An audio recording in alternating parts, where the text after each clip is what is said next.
I have a confession to make. I never thought I would stand on the edge of my own life, staring into a chasm of betrayal and trying to decide whether to jump. For 40-something years, I lived by certain codes. I believed in honesty, in doing right by the people you love, and in taking responsibility for the roof you put over their heads. Now that roof feels like it's caving in. Everything I thought I had. A wife I cherished. A home we built together. A future we planned. Seems hollow. And I can't stop wondering if the worst part is the betrayal, or if it's the cold silence that came after. I stand by our living room window, waiting for her to come home. The clock reads close to midnight. But I'm not sleepy. My body vibrates with tension, like a high-voltage wire ready to snap. The glare of a yellow street lamp outside cuts shadows across the floor. Shadows that stretch to the sofa where we once curled up to watch old movies, where I first said I loved her, all those years ago. It was the neighbor, old Mr. Carroll across the hall, who told me. He spoke in a rough whisper, as though passing me contraband. You pay the rent, and she's fooling around with another man, he said. Don't shoot the messenger. He chuckled, like it was a joke, except his eyes weren't laughing. They were pitying me. How I loathed that pity. But the neighbor was only the final straw. There had been warning signs, little details that never added up. The late shifts, the phone calls she took in the other room, the hurried explanations about extra time at the hospital. I kept telling myself her job was demanding. She's a nurse, a caretaker by nature. She once told me she'd do anything for her patients. I guess it didn't occur to me she might be doing favors for someone else. I can't blame it all on old Mr. Carroll, either. The day before, I'd been at the hospital for a basic checkup. Blood tests, standard stuff. Might as well check the family planning side of things. Emily had told me, though we'd never decided on kids. Still, I did the tests. The doctor came out looking uneasy, a little too careful with his words. When I pressed him, he coughed and mumbled something about a lab error, and that we might need to repeat the DNA portion. Then I see the nurse behind him, her eyes wide. She looked from me to Emily, and I swear a flicker of panic crossed her face. I left the hospital with a sour taste in my mouth, a churn in my gut. The next day, I got the call. It must be a mistake on our end, sir. Please come in for a new sample. But a mistake in what? They kept dancing around it, refusing to say more. And Emily, she didn't look shocked. She just nodded, quietly. Silent acceptance. I tried to read her expression, but it was like looking through opaque glass. I couldn't see anything but my own reflection. It's funny how a man can will himself not to see what's right before his eyes. She'd been slipping away for months, or had it been years? So here I am, an overworked marketing specialist, standing in a dingy, dull-lit apartment that feels smaller by the second, waiting for a wife who's probably out with him, Kevin Palmer. I know his name now. Kevin. I said it aloud earlier, testing how it felt. It tasted like bile in my mouth. Outside, it's warm. Lon never truly sleeps, but the darkness feels suffocating, especially with that cheap yellow glow cast across the street. I switch off the overhead lamp, wanting the gloom to swallow me. The quiet is too much. My heart's pounding so loud, I half expect the neighbors to bang on the wall and tell me to keep it down. But in my head, a volcano is bubbling. My thoughts come rapid fire. What did I do wrong? When did she lose faith in me? How could she betray me and keep a straight face? My pulse roars. I'm not good at being silent, not anymore. I'd spent months burying these suspicions. The anger, shame, and resentment swirl together until I can't tell them apart. I want to smash something. I want to tear down the pictures of us from the wall. But all I do is stand and wait for her footsteps. Eventually, she comes home. Emily Carter, my wife. Her key turns in the lock, and I can hear her sigh, like she's had a long day. Maybe she has. She steps in, eyes me with caution. Jake, why are the lights off? I flick them on, wincing at how bright they seem. She looks tired, still in her scrubs. Her hair is tied up. She used to wear it down for me, the chestnut brown waves brushing her collarbones. She stares at me, and I see a flicker of something in her eyes. Guilt, or just exhaustion. "You were working late again," I say, voice shaking. "Helping patients." "Right." She opens her mouth, closes it, and nods. And that's it. She's silent. I can feel the tension in my chest. It wants to burst out. Like if I don't speak right now, I'll explode into 1,000 shards. She sets down her bag, and for one wild second, I imagine grabbing it and dumping out its contents to see if there's some piece of evidence. A note from him, maybe. A receipt to a fancy restaurant. A set of spare keys for his place. I grip the back of the sofa. "A hospital called," I say, measuring each word. There was a discrepancy with my test results. Her face pales. "They said there was an error in the records," she replies, in that gentle nurse voice. "Maybe they mislabeled your sample." My heart's pounding. That's what they keep saying. Mistakes. Mix-ups. It's weird how it suddenly matters now, when it was just routine before. I stare at her, not blinking. "Do you have anything you want to tell me?" She shakes her head, looking anywhere but at me. I'm tired, Jake." I nod. "Right." She walks to the bedroom, shoulders slumped. I watch her vanish into the half-lit hallway. I don't follow. I want to. But my feet stay planted. My mind screams 1,000 accusations. She's lying. She knows exactly what the hospital discovered. But she won't say a thing. She's letting me twist, letting me suffocate in my own house. I recall the neighbor's words again. "You pay the rent." And she's with another man. My gut clenches. I think of Kevin Palmer's face. I looked him up, did a little digging. He's a real estate shark, sells $1,000,000 homes to people who can't wait to flash their money. A man with confidence dripping from every pore. It's easy to see the allure. He's got that grin, that fearless swagger. Meanwhile, I'm just Jake Carter, the marketing guy with a steady paycheck and a growing sense of inadequacy. I remember the night I found out for sure. I mean, not just from Carol's gossip or from my own paranoid fantasies, but from seeing it. It was about 2 weeks before I confronted her in the living room. We had an argument. Nothing big, just a tense conversation about me working too much. I came home earlier than usual to surprise her with takeout. A little gesture of love, The apartment was dark except for a pale blue glow from our bedroom. The lamp we keep on the nightstand has a tinted shade that makes the walls look oceanic at night. I walked in, calling her name. And that's when I heard the sounds. Soft moans, the kind that make your heart sink and your blood boil simultaneously. My hands started shaking, but I moved quietly, almost on autopilot.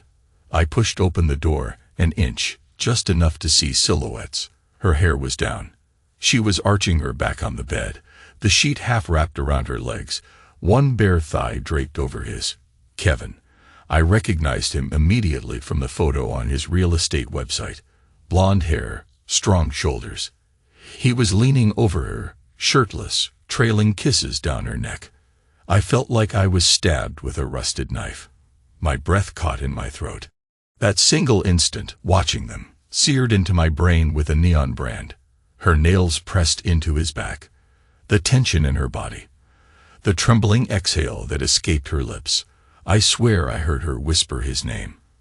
I wanted to storm in, to tear him off her and fling him out the window. But I stood frozen, mind spinning so violently I couldn't form a coherent thought. My entire reality collapsed. There was a roaring in my ears, a wave of pure humiliation. I was a man locked outside of his own bedroom, invisible, forgotten. And the worst part, there was no immediate heartbreak on her face, no remorse, only pleasure. As if I'd never mattered. After what felt like hours but was probably seconds, I tore myself away and left. Ran down the hallway, out into the street. The sunshine was still bright in the late afternoon, but it felt dull. Everything felt dull. I slumped against the building's exterior, the concrete scraping my back, and just gasped for air. The overhead sky was too big, too blue. It made me dizzy, like a vacuum pulling me up. Somehow I forced myself to act normal that evening. By the time I returned, Kevin was gone. Emily stood in the living room, looking startled to see me. She wore a robe, face flushed, but she didn't say a word. Neither did I. We slept on opposite sides of the bed that night, backs turned. I stared at the wall until dawn. Call it cowardice, or call it shock. I didn't confront her that day. Instead, I kept replaying it in my head. Her gasping under him, the bed squeaking, the haze of that blue lamp. Time moved forward, but I stayed stuck on that image. I wanted to scream, to crush something in my fist. Instead, I bottled it up. I told myself I needed proof, that I'd wait for the right moment. She must have known I saw them. Or maybe she convinced herself I missed the crucial 5 seconds. The human mind can be devious that way. It all started months before, I later realized. We'd begun drifting after a fiasco involving our attempts to spice things up. It was my fault. I'd come up with the insane idea of a threesome, half joking, half bitter, that she seemed bored in bed with me. She looked horrified at first, but then, maybe out of some misguided sense of pleasing me, she agreed. We picked up a stranger at a bar. A woman, ironically, not a man. And I hated every minute of it once it started.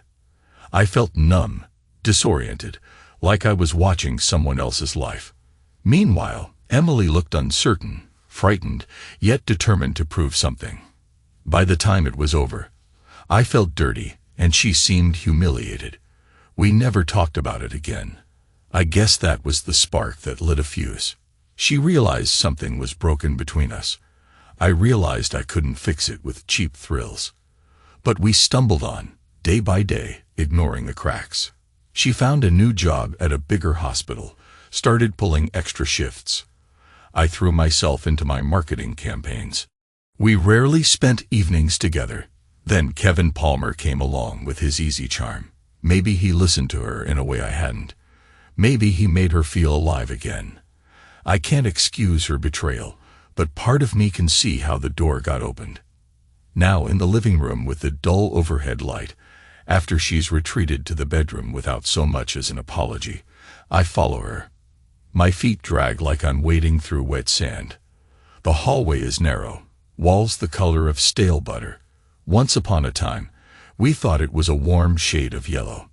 Now it just looks tired. She's peeling off her scrubs when I enter. She flinches at my reflection in the mirror. "Jake," she says, voice trembling. "I'm sorry. I'm just exhausted tonight." I cut her off with a snarl. "Stop lying. I know you weren't at the hospital all evening. Don't insult me, Emily." Her shoulders slump. She closes her eyes. She exhales a shaky breath. "I can't do this right now." "Then when?" I ask, fists clenched. "After another shift with Kevin. After the next time you come home reeking of him." She winces. "Jake, it's not." "Not what?" I bark. "Not as bad as it looks. I saw you 2 weeks ago. Right here in our bed." She stares at me in the mirror, tears forming. But she doesn't speak.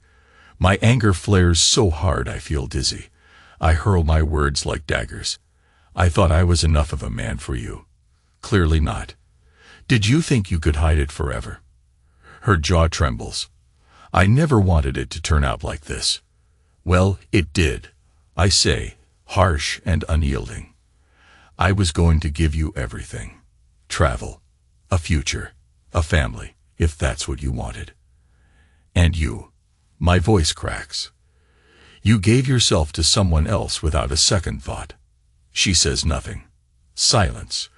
That cold, indifferent silence that cuts deeper than any vicious retort. I want her to scream back, to call me worthless, to unleash some fury. But she just stands there, tears on her lashes, offering no explanation, no fight. I storm out of the bedroom, slamming the door behind me. my mind spinning, body humming with adrenaline. In the living room, my eyes catch the framed photo of us on the mantel. We're on a fishing trip with my dad. I remember that day so well. Dad had teased Emily for not baiting her own hook, but she charmed him with her smile and tried anyway. There was a warmth in her eyes then, a genuine light. I wonder if that Emily still exists. A few hours later, I can't sleep. I'm hunched over the kitchen table, fiddling with my father's old watch. My father died 5 years ago, cancer. I wish you were here. He'd know exactly what to say. He'd wrap an arm around me and say something about how a man can't let shame define him. That I either stand up and fight or walk away with my dignity. But I'm paralyzed. Emily emerges. She looks drawn, still in her t-shirt and shorts. Her hair is down now, brushing her shoulders. Funny, how that used to be enough to spark something in me. She hesitates in the doorway, uncertain whether to come closer. I lift my gaze, waiting. When she speaks, her voice is barely above a whisper. Jake, I know you hate me right now. And you have every right to. But I never planned for this to happen. Kevin, he was just there. I was lonely and confused. My hands gripped the edge of the table. And I wasn't good enough. She shakes her head. It's not about good enough. After we tried that thing in the bedroom, I felt like we were spinning out. I thought maybe you wanted excitement I couldn't give. Her eyes shimmer with tears. Then I met Kevin, and he gave me attention, made me feel seen. A cold laugh escapes my throat. Seen. So you decided to let him into our bed while I was at work. She flinches. I know how it looks. But it wasn't planned that way, Jake. I'm sorry. I lean forward, heart pounding. It's too late for sorry. She nods, hugging her arms around her middle. Maybe it is. Another silence. Then softly, what do we do now? I stare at her. Part of me wants to run. Another part wants to smash the table. Another part wants to collapse in her arms and weep. But I stand up, shoulders stiff. We figure it out tomorrow. I say, my voice flat. Right now, I need some air. I leave the apartment, ignoring her pleading eyes. I drive around aimlessly, the city lights blurring into smears of color. Downtown LA, with its neon signs, feels oppressive. I pass the hospital where Emily works, where she supposedly works so many nights. But I don't stop. Maybe if I see her inside, I'll break down, or I'll cause a scene. Instead, I keep going, heading to a shabby bar near the advertising firm I used to do freelance work for. Inside, the lighting is that stale, smoky yellow. A flickering neon sign behind the bar casts a dull glow. The place is nearly empty. An old couple sits in the corner, silent. A middle-aged man hunched over a whiskey glass. I take a seat at the bar, order a beer. As I lift the glass, my reflection stares back. I look exhausted, my eyes ringed with red. The bartender glances at me with detached sympathy. I think about Emily. The memory of her with Kevin is seared into my mind, stirring a violent swirl of anger, shame, and a raw sense of failure. I wonder if it's possible to come back from that, or if I even want to. I can't remember how many beers I downed, but eventually I'm stumbling to my car. I sit behind the wheel, knuckles white on the steering wheel. The city at night glows in patches of white and blue fluorescent. Everything seems too bright, harsh, like an interrogation lamp over my regrets. My phone buzzes. A text from Emily. Jake, please come home. We need to talk. I throw the phone onto the passenger seat. The night sky offers no comfort. By the time I return, dawn is near. A pale light outlines the horizon. I crawl into the apartment, half expecting her to be asleep, but she's up, slumped on the couch in her robe, eyes puffy. A wave of pity sweeps through me, then resentment. She did this. She tore us apart. She's the one who should be feeling pain, not me. She looks up, and in the faint gray morning light, I see how tired she is. And something else. Resignation. You're drunk, she says quietly. I nod. Couldn't help it. She wrings her hands. I'm sorry, Jake. Those words again. I shrug. You keep saying that. Doesn't make it better. She stands, approaches me. We can't go on like this. I can't stand the silence. Then talk. I hiss. Tell me why you thought it was okay to keep lying to me. Tell me why I wasn't enough. She drops her gaze. It wasn't about you not being enough. It was about me feeling worthless. After Dad got sick, after we messed up in our bedroom, I felt like you saw me as a burden. Kevin was a distraction, a mistake. I shoulder. I hold up my hand. Stop. I can't. My voice breaks. I can't keep hearing excuses. A tear slips down her cheek. She reaches out to me, and I recoil. My own sense of pride won't let me collapse into her arms. I think of the neighbor's gleeful grin, the hospital fiasco, the possible child question that's still unanswered, and that scorching image of her under Kevin's body. My fists clench involuntarily. I'll sleep here on the couch, I mutter. We'll figure out the next step tomorrow. She looks stricken but nods. Then she walks away, her footsteps echoing in the hallway. Morning. I wake up to the screech of the neighbor's lawn mower outside. The sky is a crisp blue, mocking me with its brightness. My head pounds from a hangover, and a sour feeling coats my mouth. Emily is in the kitchen, making coffee. The smell would normally comfort me, but now it just makes me nauseous. I try to avoid her gaze. She sets a cup of coffee on the table. Jake, we should decide what to do. Her tone is quiet, but there's a firmness beneath it. I look at her. What do you propose? The words come out sharper than I intend. She's silent for a heartbeat. Then, we take some space. We can't keep tearing at each other. It's killing us. Space. That sounds like a prelude to an official separation. Maybe it is. I shrug. Fine. She breathes out, relief and sadness mingling. Thank you. I glare at her. Are you going to keep seeing him? She blanches. No, that's over. A brief hesitation. Well, Kevin never wanted anything long-term anyway. The humiliation sinks deeper. I can't decide if that's better or worse, that she let herself be used by a man who apparently had no intention of commitment. Rage flashes. I stand so quickly my chair wobbles. I'm going out, I say through clenched teeth. I wander aimlessly, the day passing in a haze. My mind roils, thoughts bursting like fireworks. Snippets of memory. The DNA test fiasco. Her body under his. The emptiness in her eyes now. The phone call from the hospital. The missed calls from my mother in Texas, who's worried I haven't been checking in. My father's old watch. Everything collides, splintering my peace. It's early evening when I find myself outside Kevin Palmer's fancy condo complex. I parked on a whim. Part of me wants to see the man face to face, to feel the shape of his jaw under my knuckles. But I linger across the street, in front of a shuttered coffee shop. Through tinted glass doors, I see the condo lobby is all sleek marble floors and glass walls, tinted a cold, reflective blue.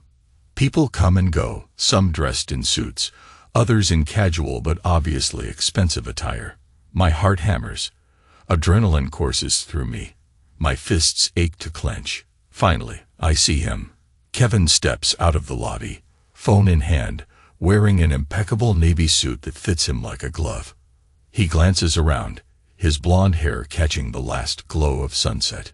There's a confident tilt to his head as he strides down the steps, presumably heading to his glossy car in the lot. I cross the street. My legs feel numb, but I force them forward. He glances up and sees me. For a split second, confusion furrows his brow. Then realization dawns, and his posture stiffens. He knows who I am, or at least he suspects. The cuckolded husband. The man whose wife he's been screwing. I'm breathing hard. My chest feels tight.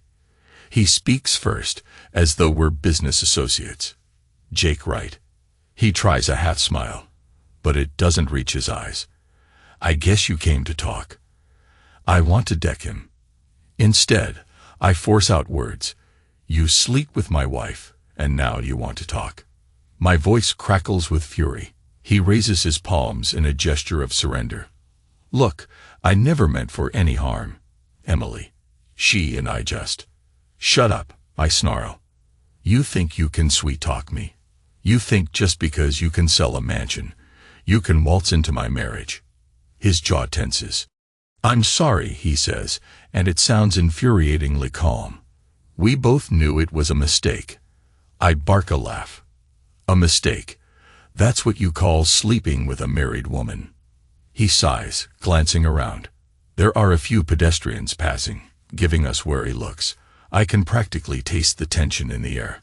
I'm not proud, he says, but it's over now. I want no trouble. My hand twitches at my side. No trouble. You come into my home, my bed, and all you have to say is you want no trouble. He runs a hand through his hair. It happened. I regret it. I'll stay away from her if that's what you want. I already have. Something in me snaps.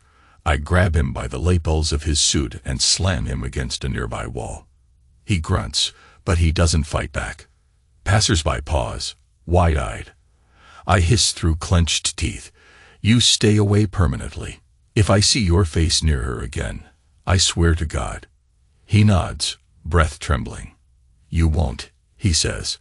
I promise. I release him, feeling empty. The anger's still there, but it's overshadowed by a hollow ache. I step back, ignoring the stares of bystanders. Kevin adjusts his jacket, looks at me with a mix of fear and pity. That pity sets my teeth on edge. I want him to vanish, so I turn on my heel and storm away. He doesn't follow. I drive home in a daze. The sun has set, leaving only the city's artificial glow. Everything feels cast in dull grays and yellows. My phone buzzes. Emily again. She wants to know where I am. If I'm safe.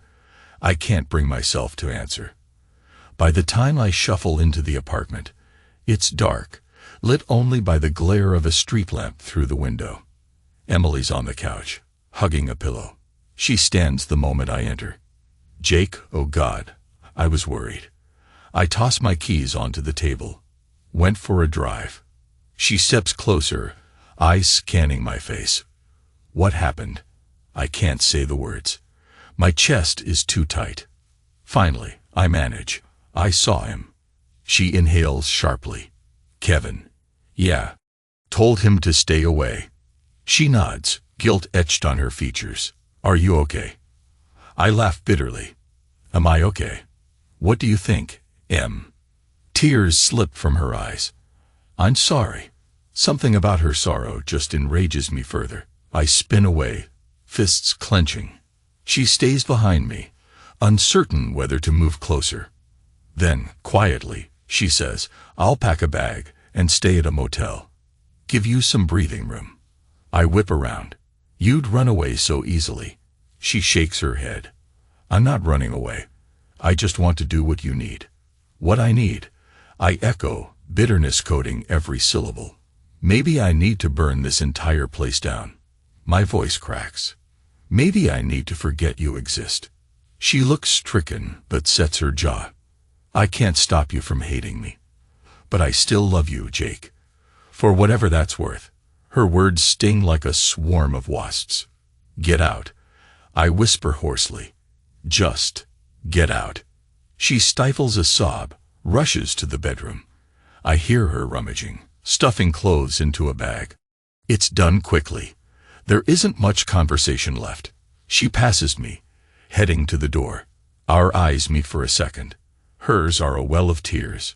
Mine, I imagine, are a storm of heartbreak. She says nothing. She leaves. 2 days pass. The silence in the apartment is deafening. I spend hours each day nursing a coffee that goes cold or a beer that tastes like regret. The phone keeps ringing. My mother, the hospital calling about that DNA test. I don't answer. I can't handle any more revelations. My world is already in pieces. On the third day, I decide I need some clarity. I march into the hospital, fists in my jacket pockets, and demand to see the records about my so-called lab error. A harried nurse tries to shuffle me into a waiting area, but I stand my ground until a doctor finally emerges, looking nervous. We step into a cramped office with flickering fluorescent lights. The walls are that sickly pale color that always makes me uneasy. He pulls up my chart. Mr. Carter, there was indeed an error in labeling. But we also noticed something. It's possible that if you were planning children, your chances might be. He hesitates, glancing at me. We found markers that could indicate infertility. Infertile. My mind stutters. So what does that mean, exactly? He coughs. It means your sperm count is extremely low. If your wife were to get pregnant, it would be highly unlikely you're the father. Of course, further tests would confirm. But I stand abruptly, chair scraping the floor.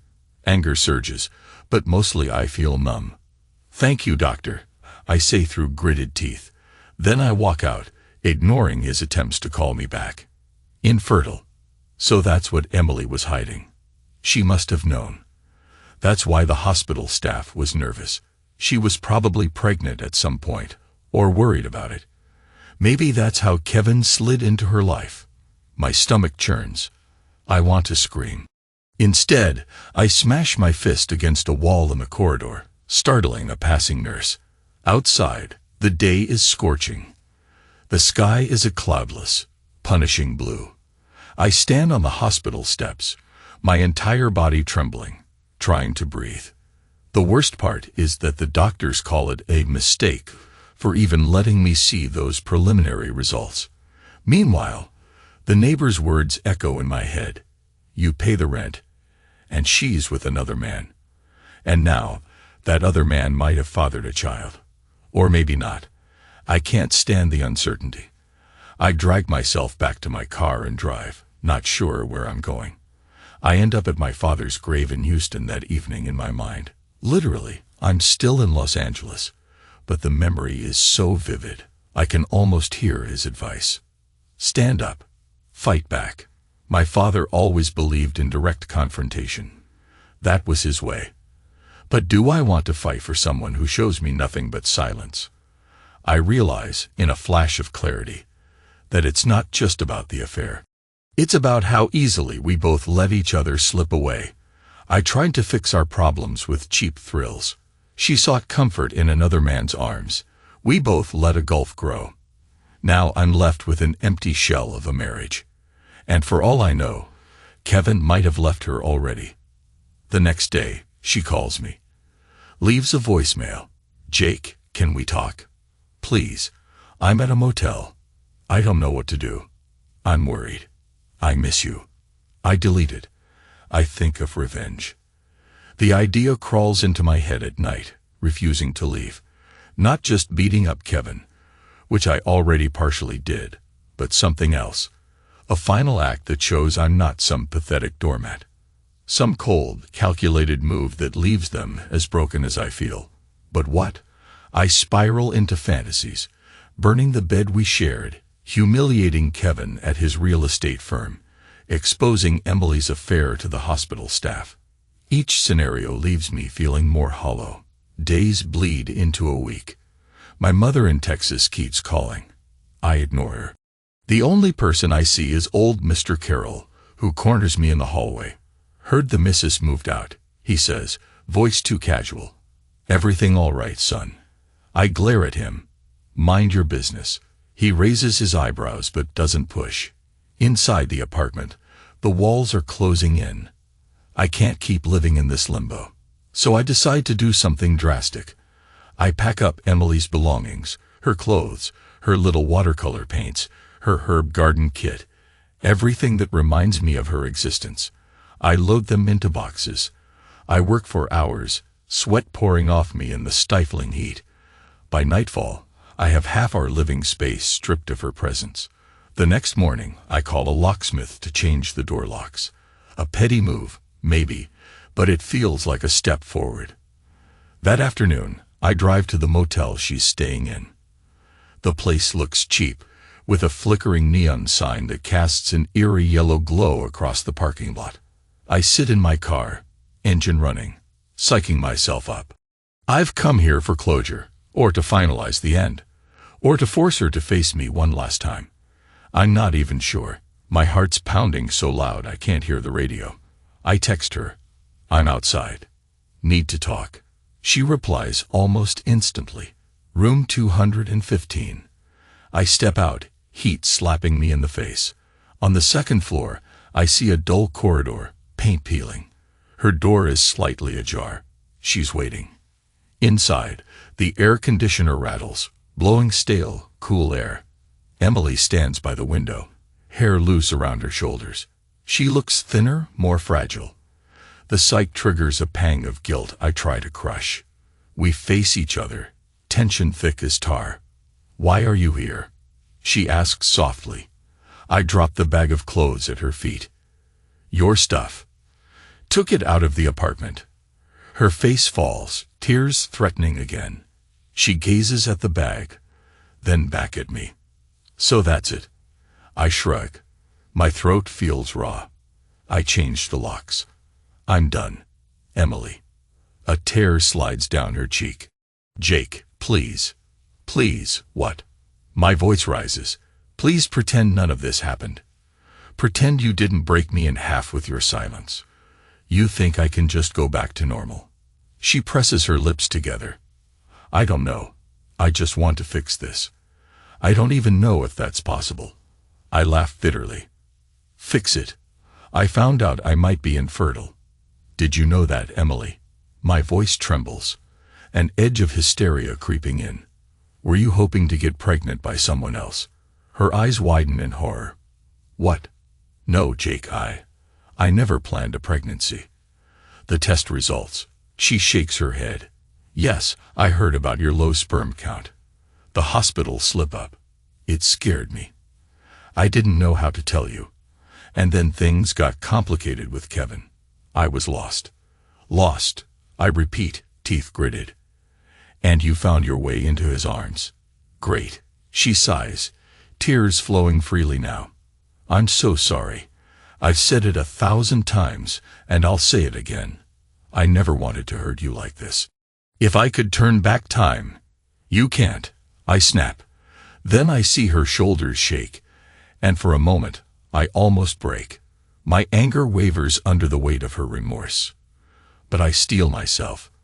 "I came here to let you know I'm not your husband anymore.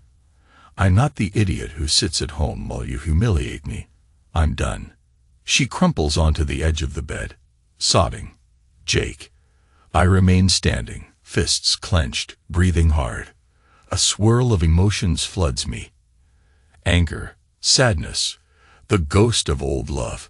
Finally, I speak in a shaky voice. "I'm moving on. Do what you want with your life. But don't come near me again, Emily. You made your choice." I turn to leave, ignoring the pit in my stomach. Her sobs echo in the small room, slicing into my heart. But I keep walking. I slam the door behind me, releasing a shuddering breath. The corridor's dull overhead light flickers, painting everything in a sickly hue. I stare at the battered motel door, half expecting her to fling it open, chase me down the hallway. But she doesn't. All I hear is muffled weeping. That's when a sense of finality crashes down. My marriage is over. Part of me feels vindicated, like I've claimed a tiny bit of revenge by shutting her out. Another part feels hollow, like I've cut off my own limb. But I keep moving, one foot in front of the other. Time slides by like a slow trickle of water. Every day, I wake up alone in that apartment. The furniture arrangement is the same, but the atmosphere is drastically different. My ring finger feels naked, though I haven't actually taken off my wedding band. It's more like a tight band of metal choking my soul. I can't bring myself to slip it off completely. The neighbor tries to ask questions. I ignore him. My boss at the marketing firm notices my lackluster performance. I feed him some excuse about personal issues. Even so, my projects suffer.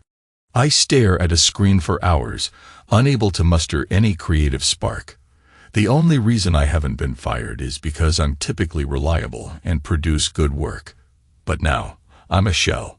One evening, I decide enough is enough. My father wouldn't want me drowning in self-pity. If I'm going to move forward, I need a clean slate. Maybe a new job or a new city. Maybe I should go back to Texas for a while. Help my aging mom with the house. Let the LA glitz vanish in my rearview mirror. I search the corners of my mind for a sense of calm or closure. I think about how, in that final confrontation, Emily was reduced to tears while I stood tall. Is that the revenge I wanted? Perhaps. She felt the sting of my rejection. She knows what it's like to be cast aside. But does it make me feel better? I recall Kevin's face as I slammed him against the wall. He was afraid, or maybe just startled. He promised to stay away. Good. That's something. But is it enough? One night, as I'm drifting off on the sofa, I can't sleep in that bed anymore. I have a moment of clarity. The real betrayal was how we both lost each other long before Kevin. We let resentment grow in the shadows. She turned to someone else. I turned into a resentful stranger who tried to cure our problems with a half-baked thrill. We were both drowning, and neither of us reached out for the other's hand. That's the real tragedy. Indifference. The slow poisoning of love by apathy. A week later, I'm in the process of packing up more of my stuff when the phone rings. I almost don't answer, but it's my mother. My voice is steady as I say hello. She senses something is off, fussing about how I never come home. I tell her, yes, I might come back to Houston soon. I need a break from LA. She sighs in relief, says she misses me. We talk about Dad for a moment, about how proud he would have been to see me standing up for myself. The conversation ends with me promising to visit. I tuck the phone away, glancing around the half-empty apartment. Memories swirl. This place was once full of laughter, cozy nights, shared meals. Now it's an echo chamber. I decide it's time to leave. Time to vanish from this city of illusions. Start fresh somewhere else, maybe close to my mom. Before I go, I realize I need one last confrontation. Not with Emily. She's had enough heartbreak, and so have I. But with myself. I take my father's watch off my wrist, stare at the well-worn leather strap. Then I set it on the table. A wave of emotion hits me, a fierce longing for simpler times. Times when I still believed in unwavering devotion. I stare at my wedding band, twisting it around my finger. Then, in a surge of finality, I slide it off. The metal feels cold in my palm. My breath shudders. I place it next to the watch, the two pieces of my identity side by side. My father's legacy and my shattered marriage. Tears prick my eyes, but I blink them back, swallowing hard. The next morning, I pack my car. Before I drive off, I lock the apartment behind me. I don't look back as I hand the keys to the landlord, letting him know I won't be renewing the lease. My chest feels tight, but also oddly lighter. This is my revenge, in a way. To reclaim my life. To walk away without giving Emily or Kevin the power to define me further. They wanted their illusions, their half-truths. Let them keep them. I'm taking what's left of myself and forging a new path. I pause at the foot of the building, breathing in the brisk morning air. The dull sunlight is turning the sky a hazy pale, maybe with a tint of hope in it if I squint hard enough. I exhale, stepping into my car. I turn the ignition, the engine roaring to life. For a moment, I close my eyes. And then I drive, leaving behind the city that never cared about my heartbreak. Maybe I'll never fully heal. Maybe the humiliation will always hover like a shadow at the back of my mind. But I have one certainty. I refuse to die in someone else's betrayal. I'll carve out my own tomorrow, no matter how battered I feel today. I head toward the highway, the roads opening up before me, and push the pedal down hard. The stale memories shrink in the rearview mirror. My chest is tight, but my eyes are open, scanning the horizon. The sun is rising, and with every mile, the raw ache in my gut flares and subsides, like the final throbbing of a wound before it scars over. That's how the morning finds me, on an open road, somewhere between heartbreak and whatever waits ahead, driving forward, refusing to let indifference swallow me. And that's when I realize I'm free. For the first time in a long while, I'm actually free.